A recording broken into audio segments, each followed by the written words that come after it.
Hola mis queridísimos lectores, ¿cómo están? Bienvenidos una vez más a mi canal. Esta vez yo soy Juan Decano, pero también estoy acompañado nada más y nada menos que del señor Otelo Lee, de la cuenta de Bookstagram tan famosa, tan reconocida en la ciudad de Medellín, @Otelo Lee. Él es Julián Maya, y también del escritor de La Niña Alemana, de La Hija Olvidada, el editor de la revista People en español, el señor Armando Lucas Correa. ¿Cómo estás, Armando? Feliz de estar con ustedes y recordar la reseña que hiciste en YouTube. Muchísimas feliz. gracias. Y recuerdo la foto tuya rodeada de las fotos de la memorabilia alrededor del San Luis también. Sí, esa foto, digamos que mi cuenta normalmente es de muchos colores, pero yo le quise meter estas fotos como hacerle también un homenaje a las víctimas de San Luis que no pudieron llegar pues a sobrevivir, y entonces por eso fue que me inspiré en usar las fotos de ellos. No, yo les digo a todos ustedes, a tus lectores, a los seguidores, a todo el mundo, que si ustedes me hacen el tag a mi nombre, Armando Correa, en Instagram, en Twitter, en Facebook soy Armando Lucas Correa, o hacen el hashtag de mis libros, yo siempre les voy a contestar. El trabajo que hacen ustedes, el que hacen todos los que se dedican y aman a los libros, tenemos que reconocerlo los escritores. Pues cuántos libros no se producen por día, y que escojas mi libro para hacer la reseña, sea positiva o negativa, no tiene que ser necesariamente positiva, es una selección, para mí eso es un premio, entonces eso hay que reconocerlo. Bueno, muchísimas gracias, Armando. ¿Primera vez en Medellín? Primera vez en Medellín, me encanta. ¿Cómo te ha parecido la ciudad? Hay una cosa que me llamó la atención ahorita en el conversatorio cuando estuvimos, que Colombia fue el primer país de habla hispana donde el libro La Niña Alemana fue bestseller. Entonces, dentro de esta pregunta, ¿qué significa Colombia para ti? Y esta vez que has venido a Medellín, pues, ¿cómo te ha parecido? Y debo decirte que casi no vengo a Colombia la primera vez, porque cuando la Niña Alemana sale, el libro ya estaba comprado en varios países. De pronto sale en Estados Unidos y el compromiso en inglés es enorme. Yo presenté una sola vez en español y tengo que empezar a hacer el book tour en Estados Unidos. El libro sale en Canadá y se vuelve bestseller en la primera semana. Y cuando digo bestseller fue en el primer lugar, o sea, no solamente entrar en la lista. Y de pronto recibo un email de Australia que me quieren porque el libro se había convertido en un bestseller en Australia. Y recibo un email de Colombia y me dicen, queremos que estés en la Feria del Libro de Bogotá. Y le dije, o mi familia me bota de mi casa, o mi trabajo me expulsa, pero yo no puedo aceptar un compromiso más. Claro, ellos se quedaron tranquilos. Hablé con Australia para mover un poco, me dio un cargo de conciencia, decir que no, y de pronto recibo la nota de que en pocas semanas se habían vendido más de 10.000 copias en Colombia, que para Colombia eso es una cifra alta, ¿no? Claro. Y para un autor no colombiano. Y voy a hacer lo posible por estar en la Feria del Libro de Bogotá. Entonces para mí es una especie de lealtad que tengo con Canadá, con Colombia y con Australia. Bueno, y sabiendo pues que es la primera vez en Medellín, yo soy pues fiel seguidor de Armando Correa en Instagram. Yo quiero saber, ¿vino con la tropa? No, la tropa son mis hijos. Yo tengo 3 hijos. Emma cumple 14 años y Ana y Lucas cumplen 10 años. Ellos están en clase. Ellos son viajeros. Es decir, me sigue, sabes que ellos van conmigo. Yo los llevo a China, a Japón, al primer lugar que se nos ocurra. Ahora en febrero me los voy a llevar a Israel. Y les encanta viajar. A la grande ya está poniendo más pero. Dice, si van los twins yo no voy porque son muy chiquiticos. Pues tienen intereses diferentes, ¿no? Pero me los voy a llevar a los 3 a Israel. No se quedaron porque tienen clase. ¿Ya? Bueno, yo también tengo que confesarlo, que hace mucho rato sigo a Armando Lucas Correa y veo el amor que él tiene por sus hijos. Se lo expresa mucho a través de sus redes sociales, la tropa para arriba y para abajo con él. Bueno, y entrando ya en lo que son los libros como tal, el papel del personaje masculino en los libros de Armando Lucas Correa. Yo veo una figura que es en cierta medida efímera, que pasa ahí como en cierta medida inadvertido, pero un papel muy sacrificial, muy de entregarlo todo, aunque sea en ese pequeño instante, en esa porción del libro que aparece. ¿Cuál es la figura del hombre en los libros de Armando Lucas Correa? Tú sabes que eso depende de quién lee el libro. Tengo una amiga que trabaja para el New York Times y una vez me comenta, me dice, no lo tomes como una manera negativa, pero yo siento que tú reflejas a las mujeres de manera muy negativa en el libro. Las pones débiles, deprimidas, inútiles. Y yo le dije, Mirta, todo lo contrario. O sea, la mujer tiene una voz importantísima en mis libros, pero tienes que entender algo. Si tú pierdes un hijo, ¿cómo tú te vas a sentir? O sea, no va a salir a un carnaval. O sea, para mí, de alguna manera, ese sufrimiento y esa salida y esa batalla es importante. Yo crecí en un matriarcado. Mi mamá me tuvo y a los 2 años y medio nació mi hermana. Ella era brillante en la escuela, en preuniversitario, ¿no? Antes de entrar a la universidad, pero mi papá decía que tenía que quedarse, ubíquese, eso es la década del 60 y los 70, quedándose a los niños. Yo quiero ser ingeniero. Mi mamá quería ser ingeniera mecánica. O sea, eso para mí es un absurdo, pero la entendí. Entonces ella decidieron divorciarse. Ella se fue a la universidad y ella estudió conmigo, hizo una carrera enorme. Tiene 80 años y sigue trabajando en Estados Unidos. Y yo admiro mucho. Yo crecí con mi abuela, ese personaje que es tan duro y que de alguna manera ella es la especie de alma en La Niña Alemana. Casi todas las frases de mi abuela están en ella. Cuba va a pagar por los próximos 100 años, por lo que le hizo a los refugiados judíos. Hay muchas frases que son, inclusive yo voy a dar clases con un alemán que le llamamos el nazi. Mi abuela me mandó a clases con un alemán. Cuando yo entro se llama la secundaria, middle school, sí, ¿no? Allá se estudiaba ruso en Cuba y mi abuela dice, el ruso no hace falta, tú tienes que aprender inglés. Y me mandó clases con este alemán, un viejo alto, pesadísimo, de ojos azules, pelo blanco, con un acento fuerte, y los niños los odiábamos porque nos mandaba a callar, que hacíamos ruido en la acera. Y mi abuela le pagaba una fortuna por ir 2 veces a la semana a aprender inglés. Y cada vez que iba le tenía que dar una bolsa de comida. Y le decíamos a ese profesor de inglés el nazi, ese Hanna. Después, al final me di cuenta cuando fui a la universidad con mi mejor amigo, que era judío, que este era un judío que vivía en esa cuadra y que mi abuela ayudaba en épocas donde la comida era muy escasa. Sí. O sea que todas esas historias personales, a pesar que yo no soy judío, a pesar que la historia del Holocausto no es mía, mi vida está en los 2 libros, de alguna manera. Claro, yo quiero complementar algo de lo que dijo Juan David, y es que efectivamente las mujeres en los 2 libros son mujeres que perdieron todo, perdieron a su esposo, es donde esa figura masculina es como efímera, pero vemos que en La hija olvidada que el doctor cuando está por allá, Julio September, el nombre me encanta. Es perfecto, como que enruta el destino, porque empieza a organizar toda la logística para que ellas zarpen en el barco y puedan salvarse, pero es finalmente la fuerza femenina, el amor por sus hijas, esa fuerza interior a pesar de tanta dificultad, la que los llevan finalmente a tomar esas decisiones. Y más Julius, o sea, más Julius. Estos personajes, el padre, que al final yo soy el padre, ¿no? Y yo escribo desde la perspectiva de un papá, yo le llamo los personajes fantasmas. Y yo antes de ser escritor soy lector, y para mí me encantan esos personajes de los cuales hay una historia detrás de la historia, ¿no? Y me encanta terminar un libro y pensar qué habrá pasado con ese personaje. O no lo están. Es verdad. Y entonces Julio es ese personaje. Julio yo creo que tiene más fuerza que Max en La Niña Alemana, porque al final Julio es el que salva a su familia. Y es el que inclusive les enseña a contar los latidos del corazón para calmarse. Esa parte es genial. Y ese iba a ser el título del libro, El silencio entre nosotros. Pues yo decía el silencio que tú crees entre cada uno para apagar el miedo. Y yo hubiera preferido ese título. Pero La hija olvidada me encanta. El que no soporto es el título en inglés, que es The Daughter's Tale. Porque me parece demasiado flat, demasiado plain. Pero ahí yo no tengo nada, no tengo voz y voto. Yo creo que todos los que leímos el libro en algún momento empezamos a contar hasta 6. Sí. 1, 2, Mi hija lo hace. 3. Mi hija, cuando está nerviosa dice, ay, déjame contar. Y funciona. Funciona, que es lo importante. Una cosa bien real. Armando, ¿por qué el Holocausto? Separándolo un poquito de la historia, sabemos que la frase que tu abuela dice, creemos que Cuba va a pagar los próximos 100 años por lo que le hizo a estas más de 900 almas que venían a bordo del San Luis. El Holocausto, ¿qué crees que tiene el Holocausto que llama tanto la atención y que las historias precisamente humanas funcionan también ahí?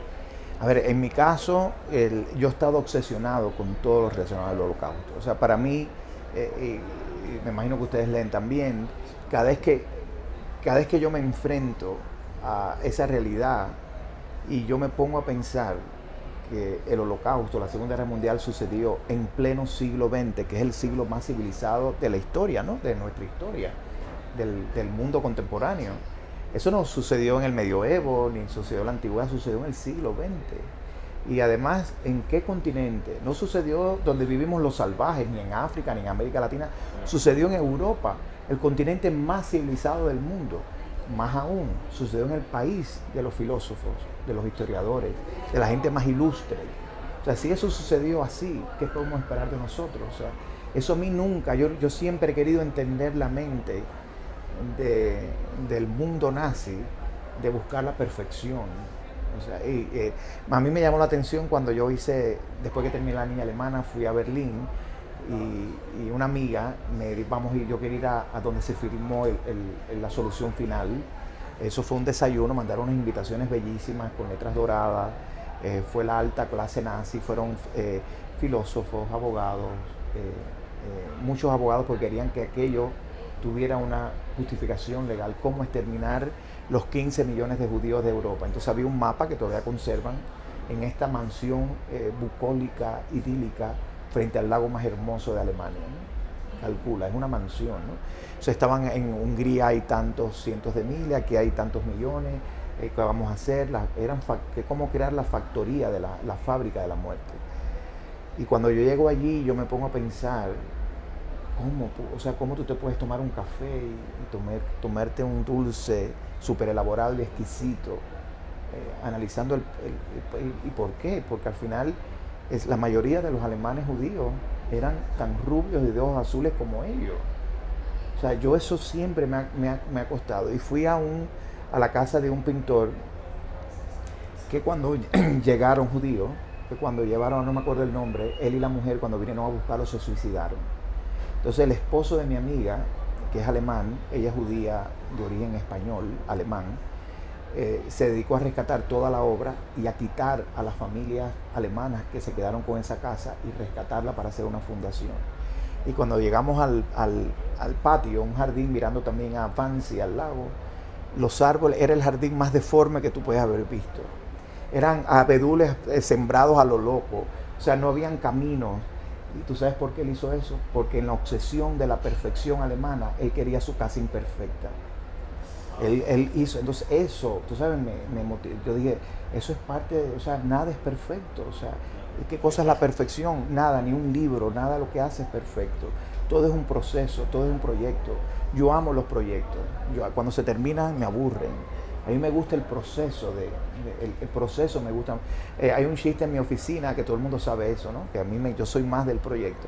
Como el proyecto de tener a mis hijos, yo tuve a mis hijos con una madre de subrogación, una donante de óvulos. O sea, es un proceso complicado y fue un proceso de años para tenerlo.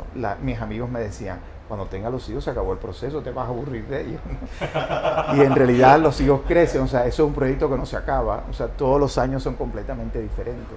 Yo hablo demasiado. No, tranquilo, no hay ningún problema, es una delicia escuchar, o sea, acabamos de salir del conversatorio y yo creo que nos podíamos quedar toda la vida escuchándote, porque tienes tienes unas historias geniales.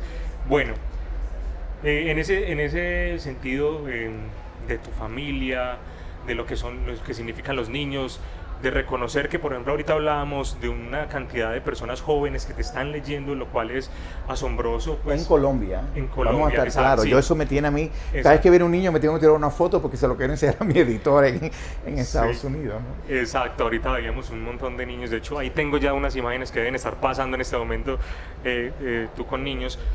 ¿Crees que de pronto los libros tuyos pueden ser una herramienta útil para enseñarles a los chicos a no olvidar, a recordar una época que puede ser tan distante para algunos como lo es el Holocausto, a ver que en ese momento, como decía Víctor Frank en su libro El hombre en busca de sentido, es una época que conoció el extremo de lado y lado, lo mejor y lo peor del ser humano? ¿Crees que es una buena forma de llegar a los chicos y la necesidad? ¿Qué importancia hay de que los chicos conozcan esta historia? Yo soy de los que me encantaría que el mundo entero, o sea, los gobiernos, de los países del primer mundo, ustedes saben que ahora hay una gran promoción de comer saludable, de tener una vida saludable, y hay una frase que dice, tú eres lo que comes, pero tú eres lo que lees. O sea, tú lees y eres un tipo de persona completamente diferente. Si asociáramos la comida como que te cambia tu manera de ser, de comportarte, si mandáramos el mensaje que leer también te hace una mejor persona o una peor persona te puede hacer también, eso es importante. O sea, tu cerebro cambia. Tu cerebro es un músculo. Y te voy a poner un simple ejemplo. Yo no conozco si los demás escritores así, Yo no funciono para escribir si yo no leo antes. O sea, mi cerebro se activa si yo durante 45 minutos o una hora yo leyendo, cualquier cosa que esté leyendo. Si yo leo, mi cerebro se dispara, cualquier cosa, en el avión. Entonces, pero para escribir yo tengo que leer antes. Si no, no funciona. Entonces, por eso yo creo que yo nunca tengo... La gente dice, no te bloqueas. Cada vez que yo llego a un escritor diciendo, estoy bloqueado, no sé qué voy a escribir. Eso para mí es un lujo, decir que estoy bloqueado. Yo si tengo una hora para escribir, la tengo. O sea, porque mi vida es demasiado caótica. Entonces, si yo tengo un espacio para escribir, tú piensas que yo voy a desperdiciar esperando que me baje la nube de la imaginación si mi cerebro no para. Yo quisiera ahora mismo llegar al hotel y ponerme a escribir. Sí. Entonces, yo leo... Mi cerebro empieza a crear, inventarse cosas que yo me impresiono, me parece que me estoy volviendo loco incluso. Yo quiero hacer dos preguntas en una. Sabemos que tanto la niña alemana como la hija olvidada están basados en este hecho del San Luis. Detrás de todo esto una muy concienzuda investigación. A mí me encanta cuando los autores hacen esa investigación, son juiciosos con los datos, con los hechos, los respetan además. Quisiera saber en qué momento decidió decir como ya tengo lo suficiente para escribir. Y lo otro es, después de esta pregunta, de saber, ¿hay otro hecho histórico que se haya desarrollado durante la Segunda Guerra Mundial sobre el que quiera investigar y escribir? Sí, mira, yo soy periodista, entonces yo tengo dos entrenamientos que eso me marcan como escritor. Uno, como teatrólogo dramaturgo, inclusive lo primero que escribí fue una obra de teatro en Cuba. Y lo otro es el periodismo, o sea, que es la parte investigativa, la credibilidad, la investigación, la fuente, ser leal a la fuente. Esas dos cosas las tengo combinadas. Y después mi sueño desde que soy niño escribo, o sea, yo leo y escribo. Y siempre he querido escribir. Cuando eres niño escribes poesía, ya después de Margarita Yourcenar decía que de adulto no se escribe poesía. Vaya, respeto a todos los poetas, ¿no?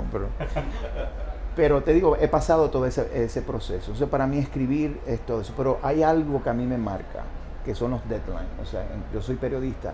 Yo jamás pierdo un deadline. O sea, nunca fallo. A mí me dicen, tienes que entregar tal fecha y entregas tal fecha. Entonces, para mí eso, yo creo que es lo que más me obliga a terminar un libro, ¿no? Con el tercer libro estoy un poco ido porque no me han dado el deadline. Y no saben lo fatal que es eso conmigo. y entonces, ¿qué pasa? Empiezo a escribir otras cosas que no me funcionan. Entonces tengo otro hecho histórico. O sea, estos tres libros, que no me gusta llamarlo una trilogía, pero en marketing lo llama una trilogía, y está bien, ¿no? Pero son libros independientes que puedes leer independientes. Se pueden leer independientemente. Sí, yo hago un guiño, como dice mi editora española, de que menciona el San Luis, que un personaje se va, pero no tiene nada que ver con historia dramatúrgica. O sea, tú no tienes por qué saber qué pasó con Viera. Ahora, si te lees La niña alemana, vas a saber que Viera existió, sobrevivió, se casó, tuvo un hijo y murió. Pero si no, no te interesa. O sea, como Daniel. Daniel es un personaje que todo el mundo me pregunta, escribe una novela, quiero saber qué pasó con ella. No, Daniel se acabó. Que en el tercero puedo unir a Daniel, no lo sé, lo estoy especulando ahora. Quizás. Vamos a pedirle que lo haga, de hecho, porque necesitamos que sea. Yo adoro a Daniel, es uno de mis personajes favoritos. Entonces, en esta investigación, en los tres libros que yo trato, son hechos históricos de los cuales tendemos a olvidar. O sea, el San Luis, porque no solamente implicó a Hitler, implicó a Estados Unidos, a Canadá y a Cuba. O sea, preferimos no hablar de eso, o sea, preferimos olvidar como protección. El segundo es Orador sur Glane. ¿Por qué nadie habla de Orador sur Glane? Porque fueron los nazis que dirigieron eso, ayudados por los guardias franceses. Entonces es preferible no tocar ese tema. Y el tercer libro, que es La viajera nocturna, con cual cierro el Holocausto, y espero no tener que escribir más, porque si no, mi casa va a ser un museo del Holocausto. Y acuérdense que yo investigo, compro y gasto una fortuna en memorabilia y elementos, que alguien pensará que soy nazi, porque a veces pido cosas absurdas, ¿no?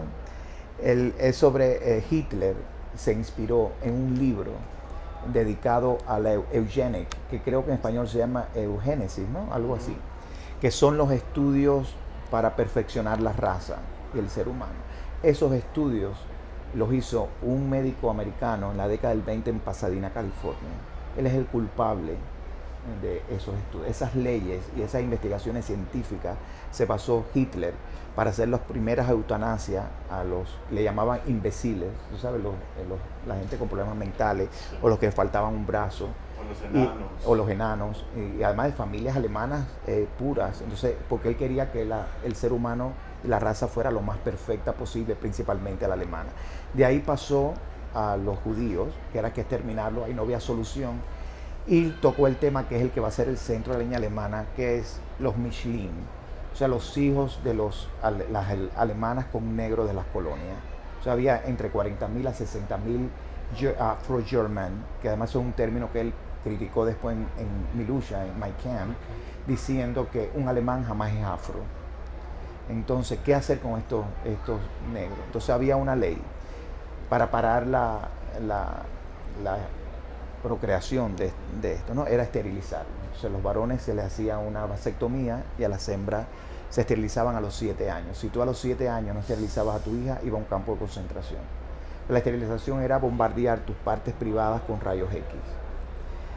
Esa historia a mí tú sabes, yo llevo estudiando años eso. ¿Qué pasa? En la medida que voy creando historias y paralelos. Y esta es la historia de una poeta alemana, blanca, que tiene una hija con un jazzista en Düsseldorf. Tienen a su hija, por supuesto a los alemanes condenan a los dos músicos, ella los pierde, ella tiene a su hija, y el libro empieza cuando la niña va a cumplir 7 años. Pero todo el mundo es oscuro. La niña nació la noche más oscura de Berlín. La niña juega en el Tiergarten, en el jardín grande del Parque Central de Berlín, en la noche. Todo sucede de la noche, ¿no? En esa casa. La luz nunca entra. Entonces, ese capítulo empieza escribiendo un poema donde nosotros viajamos de noche. Tú eres mi viajera nocturna, porque de noche todos tenemos el mismo color. Entonces ella regala ese poema y empieza a buscar una familia para sacar a la hija. Y los únicos que estaban legales para salir de Alemania eran los judíos. O sea, consigue una familia, inscribe a la niña judía y no la ve más. O sea, la historia se sigue complicando, ¿no? Pero esa es la esencia del libro, ¿no?